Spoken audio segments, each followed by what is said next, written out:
Hey YouTube, this is Abdel Carfix. Just a quick tips on those Chevy Silverados. A lot of them, they lose power. There's no fuel pump.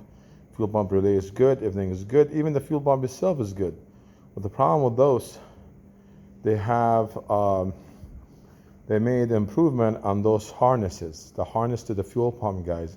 This fuel pump harness, if you see in here, one of the hot lead is burned. So you really want to replace them. If you have one of those 4.3 Silverados or GMC trucks and you're having fuel pump issues, you might want to look into getting a harness for it, a new harness, updated harness. There's updated ones coming out right now.